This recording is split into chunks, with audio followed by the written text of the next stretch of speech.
ورحمۃ اللہ وبرکاتہ. وعلیکم السلام ورحمۃ اللہ وبرکاتہ. نحمده ونصلي على رسوله الكريم اما بعد فاعوذ بالله من الشيطان الرجيم بسم الله الرحمن الرحيم رب اشرح لي صدري ويسر لي امري واحلل عقدة من لساني يفقهوا قولي.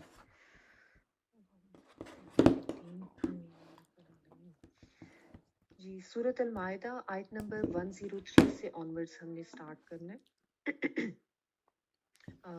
اس سے پہلے جو پچھلی ویک میں ہم نے پڑھا تھا اس کا تھوڑا سا ایک ریویو کر لیتے ہیں، پھر ہم انشاءاللہ آگے چلتے ہیں. لاسٹ ویک ہم نے آیت نمبر 95 سے آنورڈز کیا تھا، جس میں اللہ تعالیٰ نے ایک تو یہ بتایا تھا کہ جب حدود حرم میں ہو یا حالت احرام میں ہو تو اس میں شکار کرنا منع ہے، وہ نہیں کرنا ہے. اور اس کے علاوہ اگر کوئی کسی سے یہ غلطی سے ہو جاتا ہے تو اس کو کیا کرنا ہے، اس کا کیا کفارہ ہے، اس کے حوالے سے بھی ہم نے پڑھا تھا. ٹھیک ہے. اور یہ بھی اللہ تعالیٰ نے بتا دیا کہ خشکی کا جو شکار ہے اس سے منع کیا گیا ہے، لیکن سمندری شکار جو ہے وہ کیا جا سکتا ہے. وہ تو سب کے لیے ہی جائز ہے. سمندر کا شکار جو ہے، چاہے کوئی حالت احرام میں ہے یا ویسے ہے، جو جانور جو ہے وہ اپنی پوری زندگی پانی کے اندر ہی گزارتا ہے، وہ کھانا حلال ہے. ٹھیک ہے. اچھا، پھر اللہ تعالیٰ نے یہ بتایا تھا آیت نمبر 97 میں کہ اللہ تعالیٰ نے کن کن چیزوں کی حرمت رکھی ہے. اس میں ایک تو بیت اللہ یعنی کعبہ، جو اللہ تعالیٰ کا جو گھر ہے وہ، اور حرام مہینے جو ہیں، اور اس کے علاوہ قربانی کے جانور، ہدی اور کلائر یعنی کلادہ والے جن کے گلوں میں پٹی ہوتی ہے، ان چیزوں کی اللہ تعالیٰ نے حرمت رکھی اور ان کی حرمت کو پامال نہیں کرنا. اور اللہ تعالیٰ نے اپنے علم سے یہ احکامات دیے ہیں اور ان کی پابندی کرنی ہے. اور یہ بھی بتا دیا تھا اللہ تعالیٰ نے کہ اللہ تعالیٰ شدید سزا دینے والا ہے، لیکن اللہ تعالیٰ ساتھ غفور الرحیم بھی ہے، بخشنے والے بھی ہیں، رحم کرنے والے بھی ہیں. اور یہ بھی کہ اللہ تعالیٰ نے نبی صلی اللہ علیہ وسلم کے ذمہ صرف پہنچانے کا کام لگایا ہے، اس سے آگے انسانوں کی اپنی ذمہ داری ہے. اور پھر ایک بہت اہم بات تھی کہ خبیث اور طیب، ان دونوں کا اللہ تعالیٰ نے فرق بتایا کہ خبیث اور طیب جو ہے وہ آپس میں برابر نہیں ہو سکتے، اگرچہ تمہیں خبیث جو ہے وہ چیز کثرت میں بھی لگے. اور اس میں نے آپ کو بتایا دیا تھا کہ طیب میں کا مطلب ہوتا ہے پاک، حلال، عمدہ، صاف چیز، جبکہ خبیث کا مطلب ہوتا ہے ناپاک چیز، حرام چیز، نجس چیز، یا ردی یا غلاظت والی. اور اس میں سب کچھ آ جاتا ہے. ٹھیک ہے نا. اقوال بھی، افعال بھی، کھانا پینا بھی، انسان بھی، اور چیزیں بھی. ٹھیک ہے. تو یہ چیزیں کبھی آپس میں برابر نہیں ہو سکتی. نہ خبیث انسان مومن انسان کے برابر ہو سکتا ہے، نہ ایسے خبیث اقوال جو ہیں وہ اچھے اقوال کے برابر ہو سکتے ہیں، اور نہ ایسی چیزیں، چاہے وہ چیز بہت زیادہ کثرت میں بھی لگ رہی ہو جو بری ہے. اللہ تعالیٰ نے منع کیا تو اس سے باز ہی رہنا ہے. پھر سوال کے بارے میں تھوڑی تربیت کی گئی کہ بے جا بیکار سوالات جو ہیں وہ نہیں کرنے چاہیے، اور بہت زیادہ کثرت سے کہ جن سے انسان کو کوئی فائدہ نہ ہو، اس کے حوالے سے بتایا گیا. اور نزول قرآن کے وقت بالخصوص اس چیز سے منع کیا گیا کہ کچھ چیزیں ایسی بھی ہیں جن کو اللہ تعالیٰ نے اگر ان کو نہیں اس طریقے سے بیان کیا تو تم بھی اس کے بارے میں سوال نہ کرو، کہ یہ نہ ہو کہ وہ پوچھنے پر تمہارے لیے مشکل ہو جائے. جس میں ہم نے بنی اسرائیل کا جو گائے کا واقعہ تھا اس کے حوالے سے مثال لے کے پڑھا. ٹھیک ہے. اچھا، اور پھر اللہ تعالیٰ نے یہ بھی فرمایا کہ تم سے پہلی جو قومیں تھیں وہ بھی اسی طرح بے جا ڈیمانڈز کرتی تھیں، سوال کرتی تھیں، اور اس کی بنا پر بھی جو ہے وہ تباہ ہوئی تھی. ٹھیک ہے. کافر قومیں جو تھی. یہاں تک ہم نے کیا تھا. آگے سے پڑھ رہی ہوں آیت نمبر 103. ما جعل الله من بحيرة ولا سائبة ولا وسيلة ولا حام ولكن الذين كفروا يفترون على الله الكذب وَأَكْثَرُهُمْ لَا يَعْقِلُونَ. اللہ تعالیٰ نے نہ بحیرہ کوئی چیز بنایا ہے، نہ صائبہ کو، نہ وسیلہ کو، اور نہ حام کو، بلکہ یہ کافروں نے بنائی ہیں، اور یہ جھوٹی باتیں بنا کر اللہ کے ذمہ لگاتے ہیں، اور ان میں سے اکثر بے عقل ہیں. لفظی ترجمہ دیکھ لیں. ماں نہیں کے معنوں میں ہے یہاں پہ. ٹھیک ہے. ویسے تو ماں کا عموماً ترجمہ ہم جو کرتے ہیں نا، لیکن یہاں پہ ماں جو ہے وہ نہیں کے معنوں میں آ رہا ہے. جعلا، اس نے بنایا. جعلا بنانے کے لیے آتا ہے. کس نے بنایا؟ اللہ، اللہ تعالیٰ نے. مم،